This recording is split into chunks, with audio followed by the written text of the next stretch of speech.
आप सभी भाई जिस तरह अपने अनुशासन में अपनी एकता बनाकर बैठे हुए हैं, हम आपको धन्यवाद करते हैं और बधाई देते हैं। साथियों, हमारी जब हड़ताल शुरू हुई,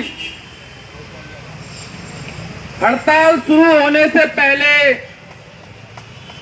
और हड़ताल शुरू होने के बाद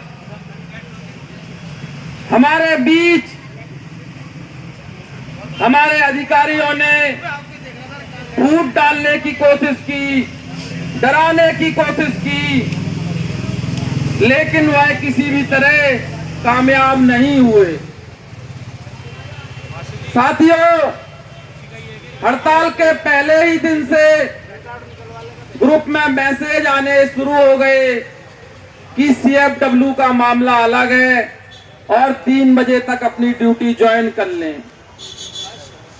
लेकिन आप सभी भाइयों ने एकता दिखाई और अपने आप पर विश्वास रखा कि ये जो मैसेज डाल रहे हैं वह केवल हमारे बीच फूट डालने के लिए है। उसके बाद इन्होंने कई कोशिशें की, इन्होंने हमारे कई साथियों को अपने ऑफिसों में बुलाया, तोड़ने की कोशिश की। जब वह कामयाब नहीं हुए तो कोर्ट की तरफ इशारा किया और कोर्ट के माध्यम से हमारी हड़ताल को खत्म कराने की हर संभव कोशिश की। लेकिन जब हम सच्चाई के रास्ते पर हैं, हम धर्म के रास्ते पर हैं, हम ईमानदारी के रास्ते पर हैं, तो माननीय न्यायालय ने भी हमारा पूरा सहयोग किया और आज हम सभी भाई 1 महीना पूरा हो चुका है, सभी भाई एकता में बैठे हुए हैं। भाइयों, यह हमारे बारे में सिर्फ उतना जानते हैं जितना हमने इनको बता रखा है।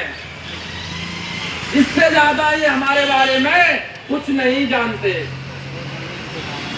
इनको ये नहीं पता कि हमारी आप जो रोटी छीन रहे हो, हम आपके गले में उंगली डालकर उस रोटी को बाहर भी निकाल सकते हैं। साथियों, मैं बारंबार धन्यवाद करूंगा।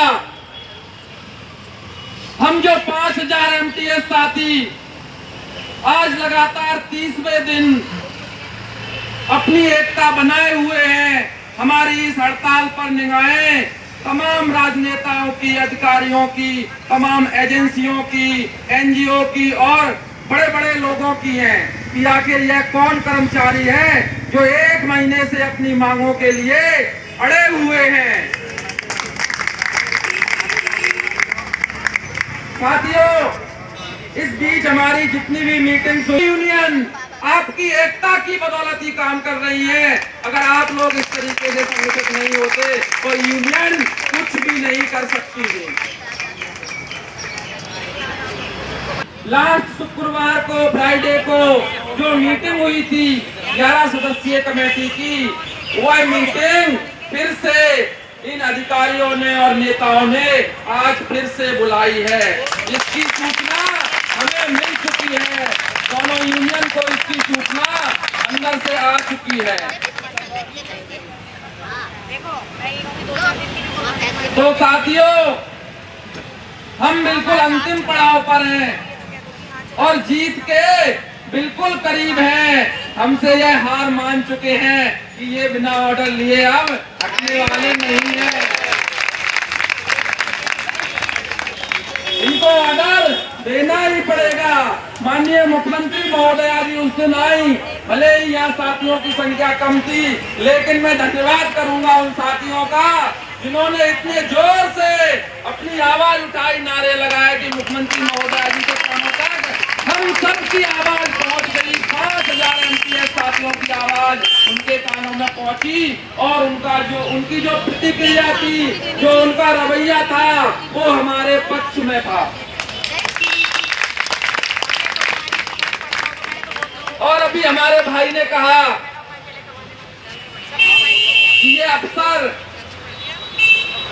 इस हड़ताल के बाद हमें ढूंढने की कोशिश करेंगे। मैं आपको फिर विश्वास दिलाता हूँ, इसी तरह संगठित रहना।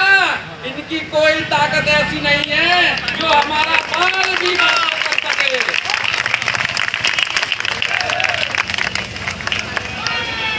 पूरी दिल्ली को पता है कि एकता की क्या ताकत होती है। तो मैं इस मंच के माध्यम से आप सबसे यही निवेदन करूंगा, हाथ जोड़कर, कि इसी तरह अपनी एकता बनाए रखें। जब भी हमारा डिसीजन होगा, तब तक हमारे हाथ में ऑर्डर नहीं आ जाते। इनको चाहे आज करके दे दें या 10 दिन बाद करें या 1 महीना और लग जाए, हम यहाँ से उठने वाले।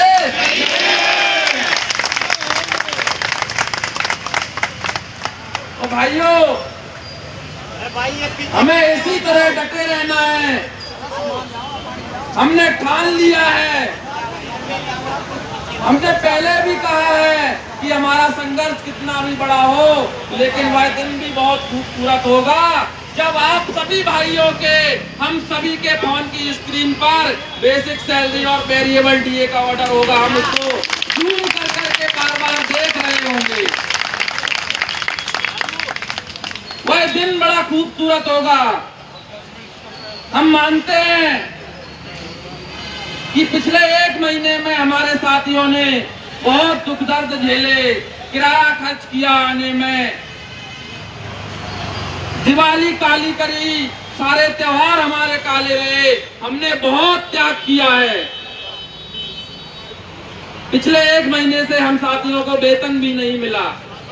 किस तरह अपनी जेब से पैसे खर्च कर करके 100, 150, 200 रुपए, मेरा मानना है हर एक साथी का यहाँ आने जाने में खर्च होता है। लेकिन यह तपस्या, यह त्याग किसी का बेकार नहीं जाएगा। जब जब आंदोलन हुए हैं और हमारा यह आंदोलन सच्चाई के रास्ते का है, ईमानदारी के रास्ते का है, हक की लड़ाई के लिए है, 2 वक्त की रोटी के लिए है। और